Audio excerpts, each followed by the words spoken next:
And common object जो है ये मोस्ट रिपीटेड क्वेश्चन है यूनिवर्सिटी में। आप इसको देख सकते हैं, बहुत से ईयर्स में ये एक्सप्लेन हो चुका है। अस्सलामुअलैकुम व्यूअर्स, टीके प्लानर में खुशामदीद। मैं हूं आपकी इंस्ट्रक्टर एडवोकेट उमेरा बेग। आज हम डिस्कस करेंगे सब्जेक्ट पीपीसी को और हमारा टॉपिक होगा common intention and common object.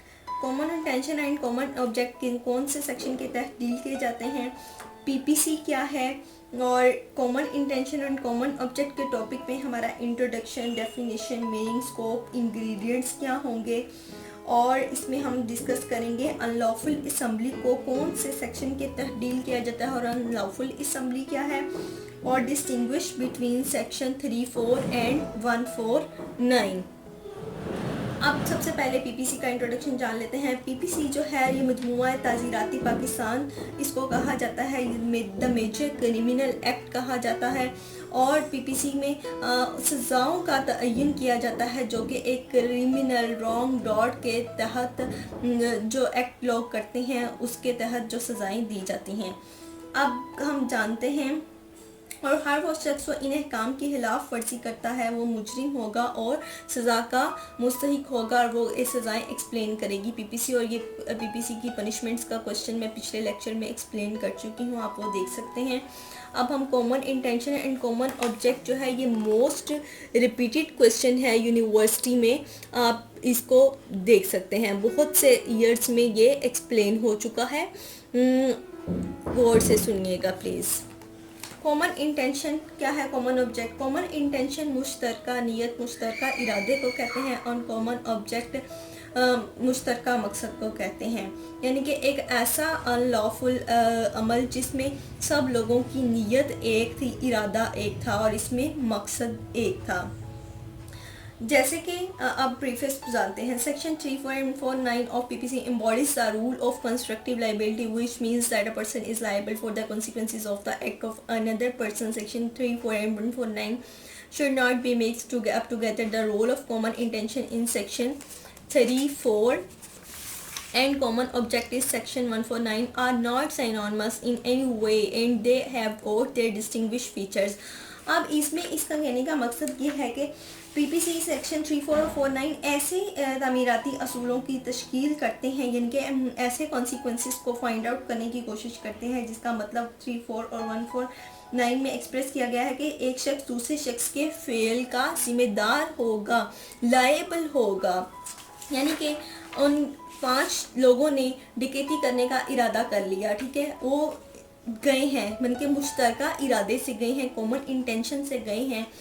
अब वो शख्स एक दूसरे के नतीजे का जिम्मेदार है, और सेक्शन 34 में का मकसद ही यही है कि मुश्तरका इरादे की नीयत की तायद से मुतअद्दिद अशखास की तरफ से मुर्तकब शुदा फेल है, यानी कि मुजरमाना फेल है, क्रिमिनल एक्ट है, अनलॉफुल असेंबली है, जो इसका इर्तिकाब करता है हर शख्स इस फेल हिजा का इसी तरह जिम्मेदार होता है जैसे इसने इसको अकेले डन किया है, ठीक है। तो इसकी एक से ज़्यादा अफराद इसमें शामिल होंगे और 5 से कम होंगे कॉमन इंटेंशन में, और कॉमन ऑब्जेक्ट में 5 या 5 से ज़्यादा अफराद शामिल होंगे। और कॉमन ऑब्जेक्ट में जो एक अहम बात है, यानी इसकी ये तब लागू होता है कॉमन इंटेंशन जब इस पे इरादा करके, प्लानिंग करके इस पे एक्ट भी कर दिया जाए, लेकिन कॉमन इंटेंशन ऑब्जेक्ट तब लागू होता है, तभी से लागू हो जाता है जब इसकी प्लानिंग कर ली जाए। फॉर एग्जांपल, किसी ने सोचा बैंक में डकैती करते हैं, या जो है किसी ने किसी को किडनैप करवाने का प्लान कर लिया, ठीक है, लेकिन उसमें अफराद 5 या 5 से ज़्यादा शामिल थे। उनमें से किसी ने जो है पुलिस को या किसी को इन्फॉर्म कर दिया, ये बात लीक आउट होगी, यानी कि इंटेलिजेंस एजेंसीज तक बात पहुंच गई, तो वो एजेंसीज उसका ताकुब इन लोगों का करना शुरू कर देगी उसी वक़्त से। लेकिन उन्होंने रॉन्ग होने से, अनलॉफुल असेंबली होने से भी बचा लिया, लेकिन इनको पनिशमेंट भी दी जाएगी। इनके प्लानिंग कर ली थी, लेकिन अभी प्लान डन नहीं किया लेकिन फिर भी इनको पनिशमेंट मिलेगी। अब मीनिंग क्या है सेक्शन 3(4) का, यानी कि pre arranged plan, common intention. Common intention का मीनिंग है ये प्री अरेंज्ड प्लान, और इसको कौन सा सेक्शन केस लॉ जो है जजमेंट डिफाइन करती है, NLR 1980 क्रिमिनल 517 क्रिमिनल की ये जजमेंट है। नेशनल लॉ रिपोर्टिंग के जो प्लान पहले से प्री अरेंज किया हो वो कॉमन इंटेंशन कहलाता है। और कॉमन ऑब्जेक्ट कौन सा प्लान कहलाता है? If a offence is committed by any member of an unlawful assembly in prosecution of the common object, मैंने पहले भी बताया जो अनलॉफुल असेंबली के लिए प्रोसिक्यूट किया जाए कॉमन ऑब्जेक्ट वो सेक्शन 149 के तहत किया जाएगा। अब इसका मीनिंग इनका क्लियर हो गया। इंग्रेडिएंट्स ऑफ सेक्शन 3(4) और सेक्शन 149, इंग्रेडिएंट्स 34 के हैं, यानी कि क्रिमिनल एक्ट इसका इंग्रेडिएंट है। पर्सन्स की तादाद मैंने आपको बता दी, एक या एक से ज़्यादा या 5 से कम। और इन फर्दरेंस ऑफ कॉमन इंटेंशन, सबकी कॉमन इंटेंशन शामिल होना ज़रूरी है, कंपलसरी है।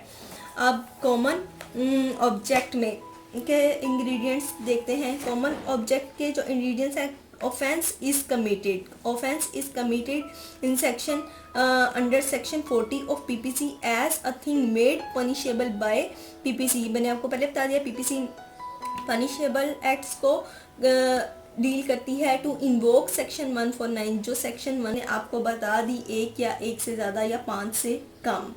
और इन फर्दरेंस ऑफ कॉमन इंटेंशन, सबकी कॉमन इंटेंशन शामिल होना ज़रूरी है, कंपलसरी है।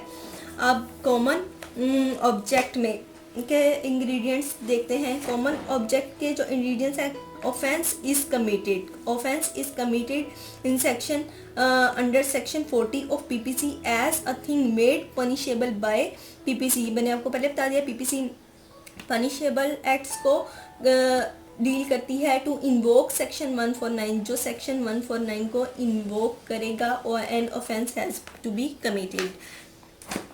अनलॉफुल असेंबली, अनलॉफुल असेंबली का जो सेक्शन है वो है 141। सेक्शन 141 के तहत हम अनलॉफुल असेंबली को डील करते हैं। अब unlawful assembly, if the common object of the person composing that assembly is unlawful, यानी कि सबका ऑब्जेक्ट कॉमन है लेकिन वो एक ऐसा अमल करना चाह रहे हैं जो गैर कानूनी है, कानून के खिलाफ है, अनलॉफुल असेंबली है, किसी को नुकसान पहुंचाना चाह रहे हैं। फॉर एग्जांपल किसी इंस्टीट्यूट पे हमला करना चाह रहे हैं, जैसे कि वापडा हो गया कि सार्फिन को बहुत सी वापडा से शिकायत थी या बिल्स बहुत ज़्यादा आगे। अब इन लोगों ने इनका मकसद एक था कि हमने वापडा को नुकसान पहुंचाना है, वापडा पे दावा बोलना है, तो ये अनलॉफुल असेंबली कहलाएगा। अब हम क्वेश्चन को डिस्कस करते हैं। स्कोप ऑफ सेक्शन 34 एंड 149, यानी कि दफ़ा 34 का मकसद किसी ऐसे मामले को पूरा करना है जिसमें हर एक पार्टी इंफरादी मेंबर्स के कारनामों के फ़र्क करना मुश्किल हो सकता है, जो सबके मुश्तरका इरादे को आगे बढ़ाता है, यानी कि जो सबके मुश्तरका अफराद ने किया था। मैंने आपको पिछले थोड़े से पॉइंट्स में बताया था कि चाहे कोई शख्स इसमें इन्वॉल्व ना हो उस टाइम पे, लेकिन वो सज़ा का मुर्तकिब उतना ही है जैसे दूसरों ने एक्ट को प्रोसिक्यूट किया, एक्ट को डन किया।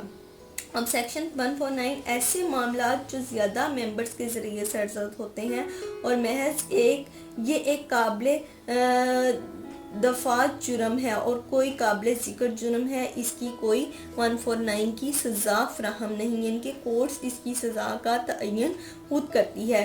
अब हम इसकी पनिशमेंट्स देख लेते हैं। सेक्शन पनिशमेंट ऑफ 3(4) ये एक हायर पावर्स हैं और इसको the court of the magistrate इसकी पनिशमेंट्स को डिसाइड करते हैं, जो फर्स्ट क्लास मजिस्ट्रेट होते हैं। This section empowered under section 30, इस सेक्शन 34 को एम्पावर्ड किया जाता है अंडर सेक्शन 30 के। और सेक्शन 149 को एम्पावर किया जाता है अंडर सेक्शन 40 ऑफ पीपीसी के। और सेक्शन 3(4) में सेंटेंस हो सकती है बाय लॉ, और इसकी अथॉरिटी लॉ के पास है, कोर्ट्स के पास है, except a sentence of death. इसमें डेथ सेंटेंस नहीं दी जा सकती। इम्प्रिजनमेंट टर्म है, इम्प्रिजनमेंट टर्म 7 ईयर्स है और may be exceeded to the wrongdoer criminal law, criminal act. और सेक्शन 149 की कोई सज़ा तयन नहीं है, इसका तयन कोर्ट ही करती है या मजिस्ट्रेट कोर्ट डिसाइड करती है। अब इसका डिफरेंस देख लेते हैं common intention and common object का।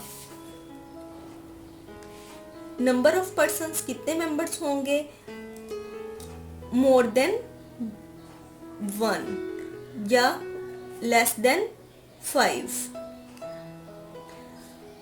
कॉमन सेक्शन 3(4) में।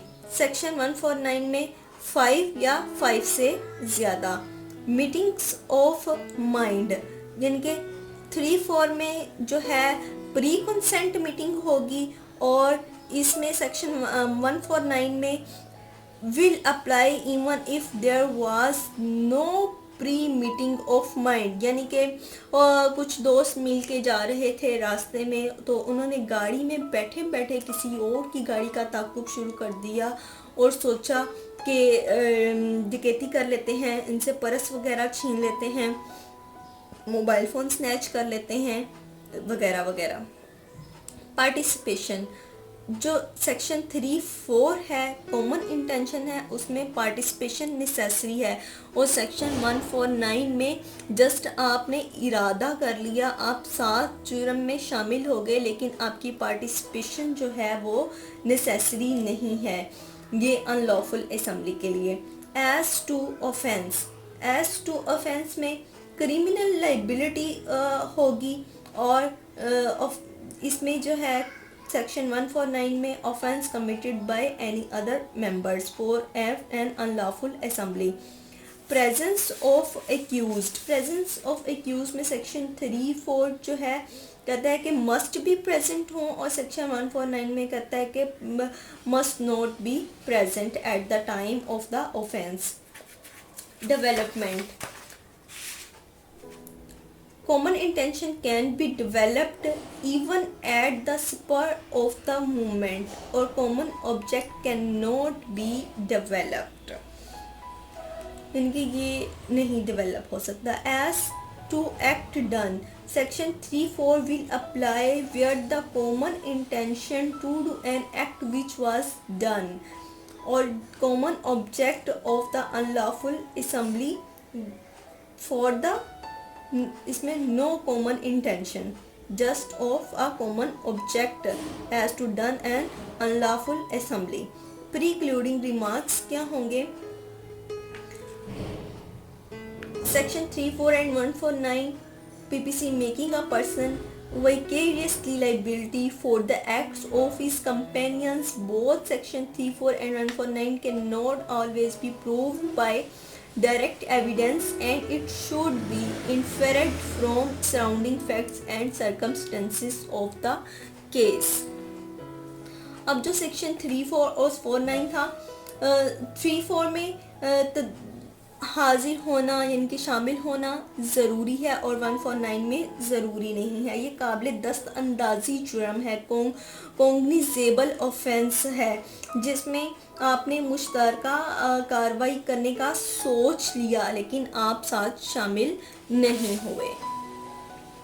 अब मुझे दीजिए इजाज़त, और अगले टॉपिक के लिए मेरे चैनल को वॉच करते रहिएगा। अल्लाह हाफिज़।